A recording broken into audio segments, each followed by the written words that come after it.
government schools by the way. Nayenga si mukatoliki. Ngamusindika okubeera deputy. Musomero abakatoliki. Mumakinde sabaga Hispanic by the way. Si kyantu kya myaka 2 years ago. Era bwe yatuukayo chairman wa management bina ngati wane waffe tojja kukolawo soko genda kukikola kulemba very fast recommending naye wano watu wajifunye nyabo tuwetanga obuyo. That was the end actually. John, in the last 15 years yoyogera ku sector y'amasomero yo twaji bastardizing ne tutuuka ku nkono. Twakola ebintu bibiri. Ekisooka amasomero gaafuuka region. Bwe bakuweereza Aisha Girls Mbarara nga tova mu region eyo toli Nyankole, get out. Ekyokubiri twagafuula ga ddiini because of the foundation bodies n'ebirala. But we've even affected it on public schools eziri mu regions. Nti tekyaliyo notion ya public schools kati character ne luli bali abazungu kye baali balowooza nti ojja Kakande wano n'agendeera ngo n'ahendinga essomero n'abawa values ez'enjawulo bagamba nti Kakande alina okubanga yasomera wano nga wa ddiini ya wano nga wa ggwanga lya wano yalina oyinza okubeera head boy e Buddongo Mukatoliki. Njaga kumanya oberi yewe ali abadde omusajja aveeru enshama nanga jangu entebe weeri tuulo yongere tutegeeza abalosha basobola kubeerawo ngambye neebaza redio Simba naye nkukiba kyeyeera kutegeeza nti kyengeza kutegeeza nti ebintu ebyo biri deep seated. Naffe balowooza nti tetubikola. Bwogenda okureflecting ennyo naga nti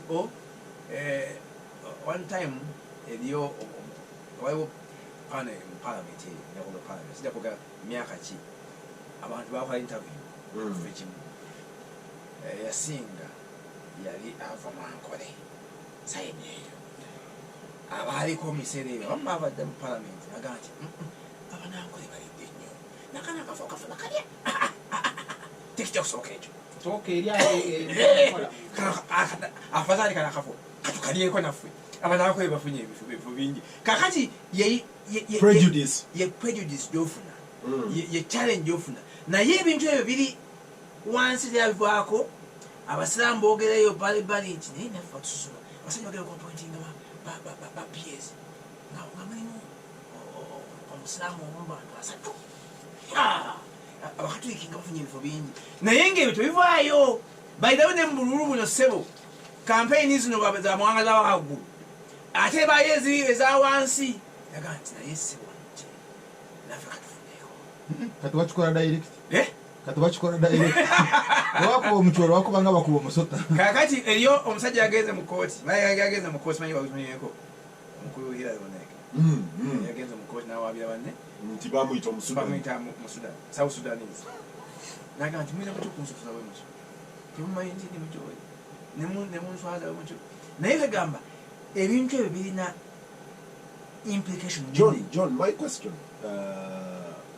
is eggwanga lino liyina capacity etuula mu kisenge nekola introspection ne self reflection nega nti abange nti tuyina ebizibu ebifaanana bwe biti omanyi nabadde nsoma lupapula lwondowooza oba olwa monitor nga ndaba auditor general's report specifically ku scholarships nti twafuna scholarships bweziti nezitabeera utilized netufuna bweziti netufuna bweziti naye tuyina system nina njakuwa kyakulabiko nina gye nali applying omulimu naye nga mu rubric yaabwe baateekamu nti emirimu gino nti giri 15 twetaagako abakyala ennamba bweti twetaagako abantu with certain specific innate systems nga ziri ngera bw'oteekamu nga biri open aga nti beetaaga region eziri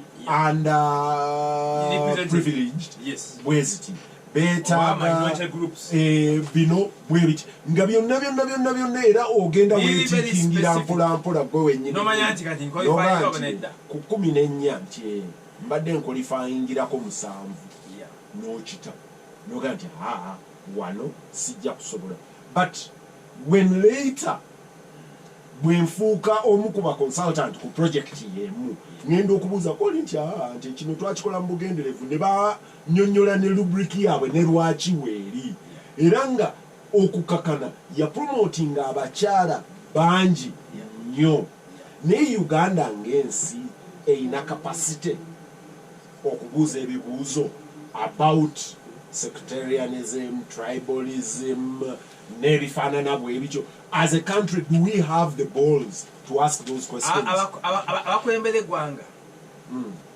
tebagala those questions to be asked kubanga bebali the biggest culprits era nsubira nti kiri counterproductive kukyajinga abantu nga bakutte basonto kubanga question eriemu information for us obanedda ebyo tetujja kudiringana the merits or the demerits of this as it were. Is it proper nti mu ggwanga omuli amawanga over 50 nationalities, all the top positions, majority I've changed majority ziri from one region, from one region, the key. What you consider to be key is I don't mean what you consider to be key. There are those which are key. Ntiziri occupied by people from one region. I think that's not proper. Haruna.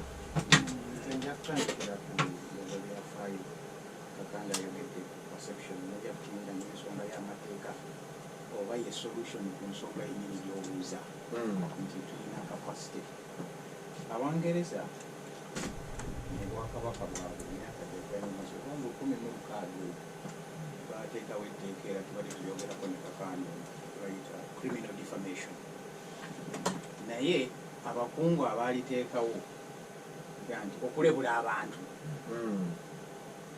tebaaliteekawo nga baliteerawo Abangereza bano aba bulijjo nti nabo bayingire mu ki mu saake ey'okuba